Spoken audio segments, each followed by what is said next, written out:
Boys, are you seeing what is in front of your screen right now? Today we're looking at every single Mario game ever, the main series ones at least, and we're ranking them in a tier list format. Now I've done a lot of Mario ranking videos in the past. They were kind of broken up into different series and different sections of Mario games. So I thought it'd be fun to rank these games against each other in one big ultimate Mario tier list. And that's why I'm doing this tier list format, right? I thought it'd be redundant just doing the same ranking video, but with every Mario game this time.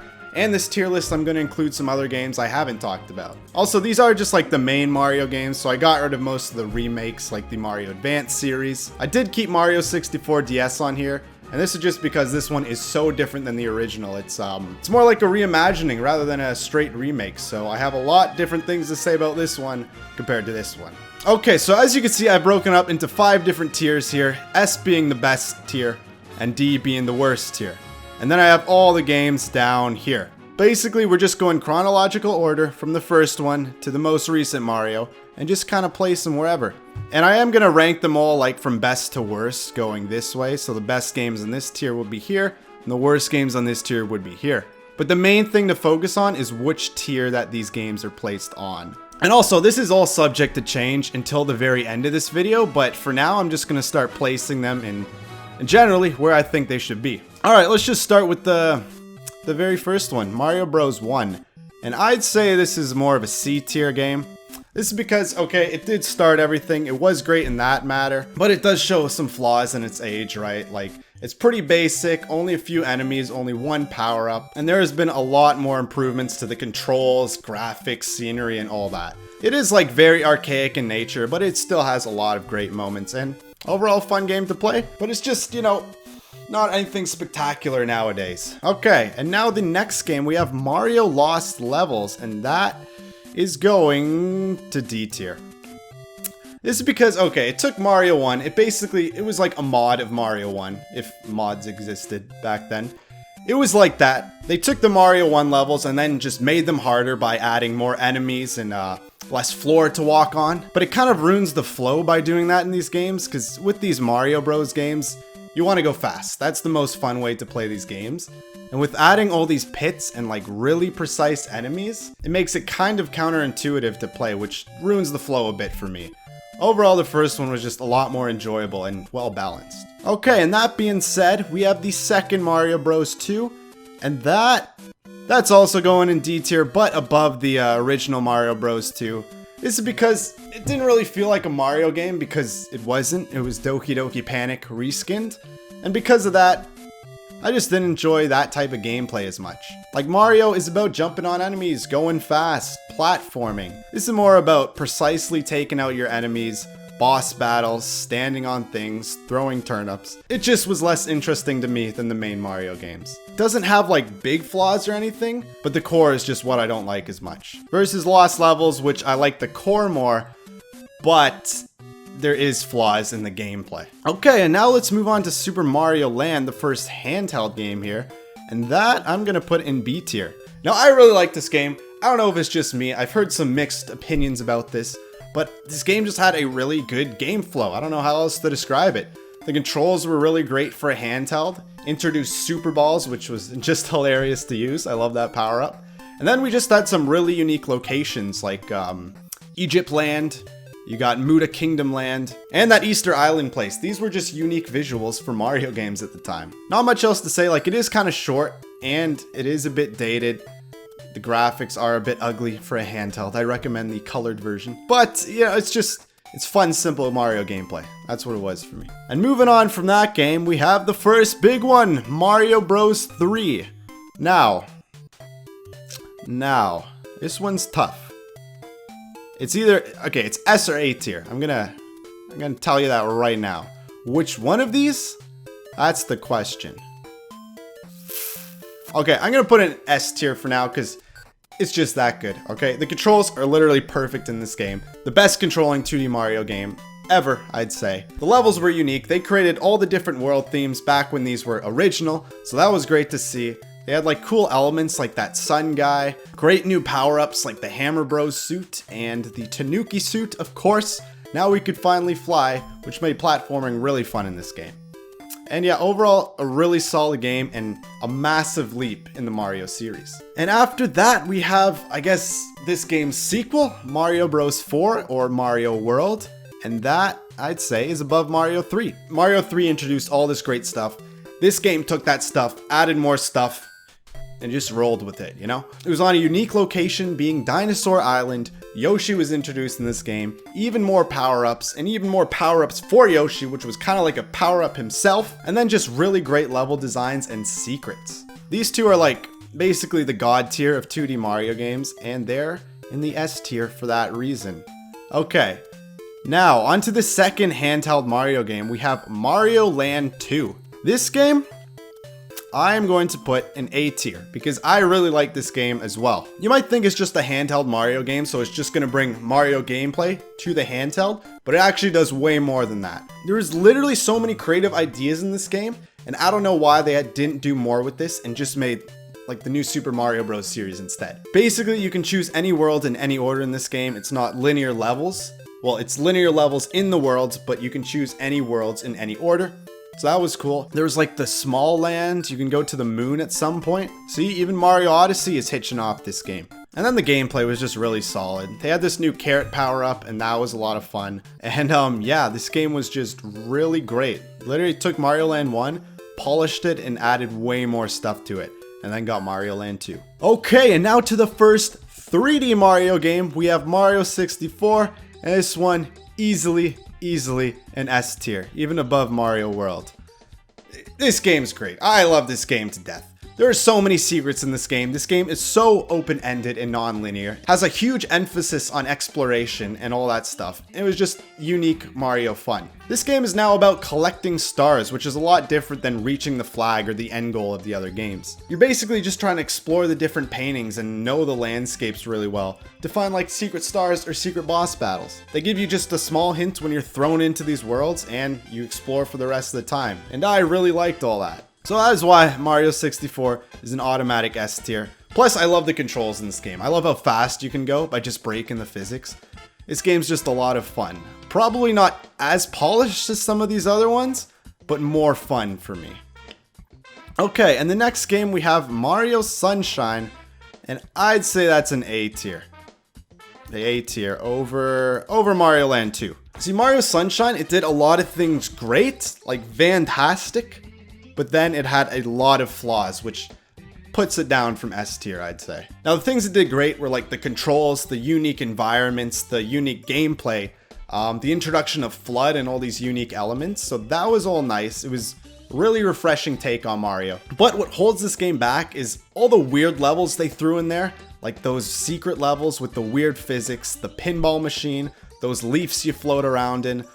Just all this extra fluff, like the blue coins as well. So you have all that taking it down, but at the same time, you have great gameplay and smooth controls bringing it way up here, which is really just what this game was known for and what it's remembered for. And that's Mario Sunshine, solid A tier. So the next game we have here is Mario 64 DS. Besides the confusing title, this game just kind of confused me when it came out.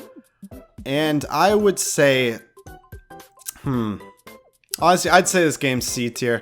I wasn't a huge fan of this game, which is ironic because I really liked Mario 64, as you can see. But Mario 64 DS was so odd to me. First of all, the controls were weird. They didn't work all that well. I get it, they just want Mario 64 on handheld, so there's sacrifices you gotta make to the controls. But it made it awkward to turn around, and considering Mario 64 was built around this 3D space and going every which way really fast, the controls hold it back. Plus on top of that, the big like promo for this game was we added more stuff, added more stars, which is true.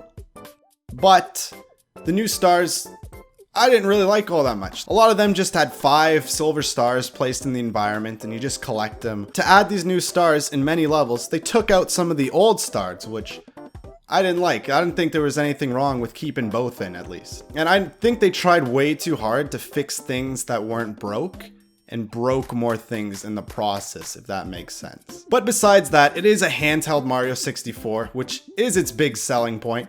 And you can play 4 different characters, which I thought was pretty cool as well. But the core of this game, I wasn't a huge fan of. Okay, and next we have New Super Mario Bros. the original game. And this game, I would say, has to be, I'd say a solid B tier is about right, above Mario Lands, because this game was a bit more primitive than this game. But at the end of the day, I feel this game's a middle of the pack kind of game. It did bring the old classic Mario Bros style into the modern light with new graphics, power-ups, and the 3D features into this game. But it didn't do that much all that new. That's the thing with this, even though it's called New Super Mario Bros. I will say this is probably the most new in the whole series of New Super Mario Bros games.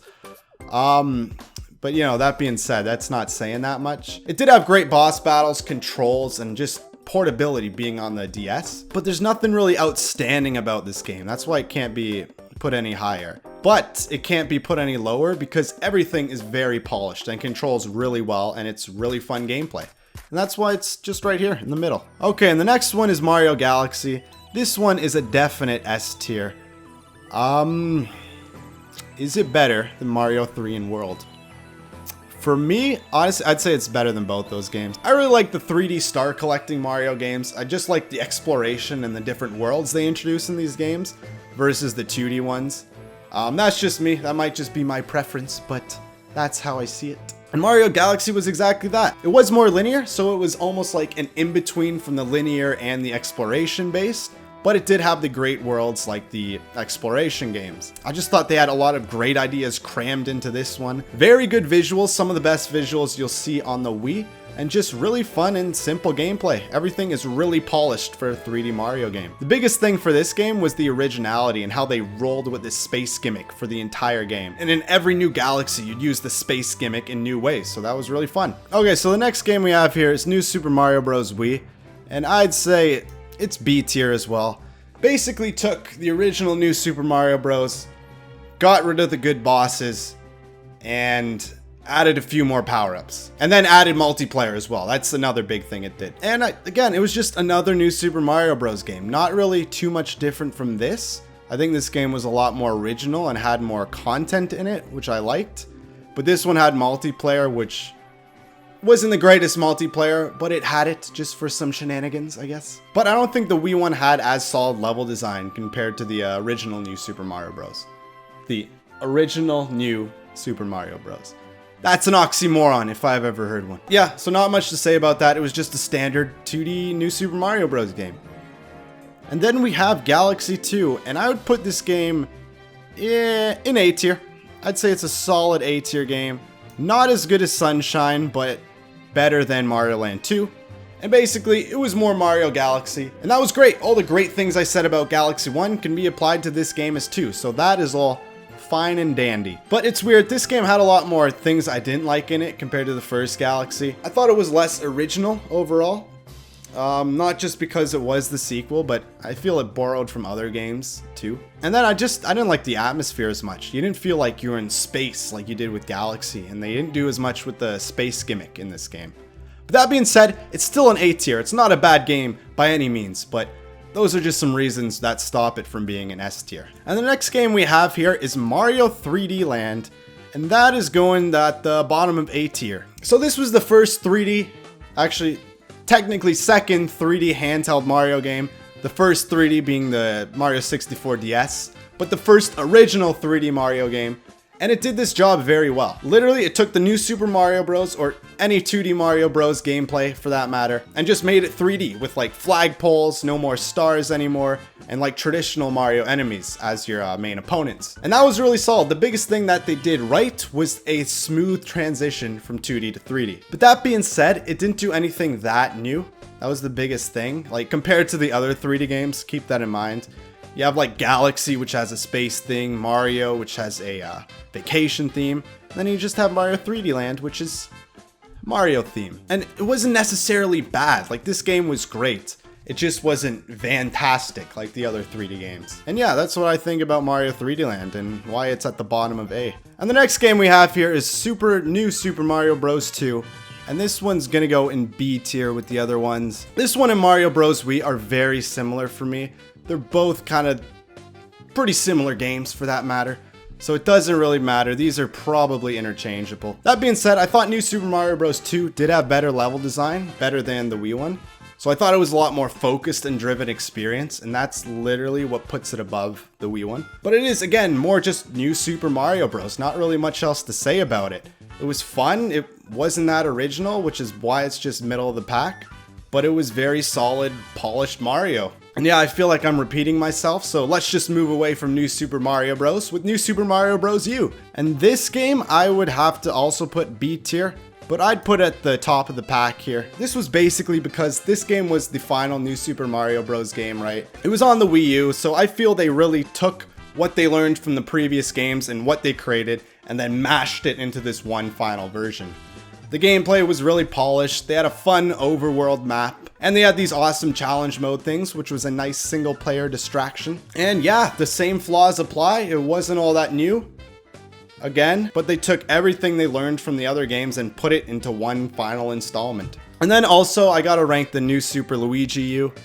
I know it's technically not a Mario game, maybe. It plays like a Mario game, but it doesn't have Mario in it. But, you know, I ranked it in my new Super Mario Bros. Video, so we roll with it.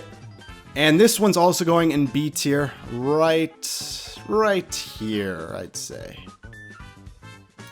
Yeah, I'd say that's a good spot for it. So this game basically took New Super Mario Bros. U and then modded that game, essentially. They made it harder, made the levels shorter, and that's about it. It's a shorter, harder version of New Super Mario Bros. U.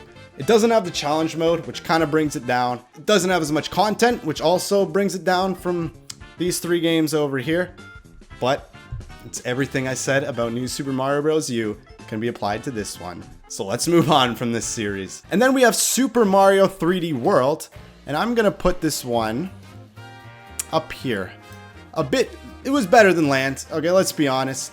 But I don't think it was still as good as these 3D Mario games. This is because it still has that core problem of being just a 2D Mario game in 3D without a lot of new ideas, if that makes sense.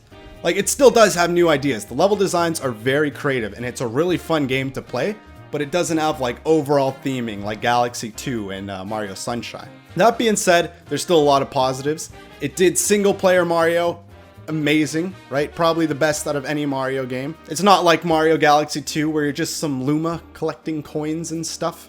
And it's not like New Super Mario Bros. Where you're all getting in each other's way. But it's a 3D, single player, multiplayer Mario game. That made sense. This one just had a lot of creative ideas in it. The cat suit was fun. I do wish they had a flying power-up, but the cat suit served its job quite nicely, so I don't mind it. And then this game just had so much content too. So many times I thought this game was gonna end. They would just introduce a new world after that. So I was like, oh, sweet. And that's Super Mario 3D Land. Pretty great game. And then we have the Mario Maker games. Now, let's start with Mario Maker 1. And this game, okay. This game, I don't know where I'd put this game actually. Because, okay, this Mario Maker 1, it had so many levels introduced in this, just from all the user creative content. And you can create your own levels if you're into that kind of thing. I'm really not, personally.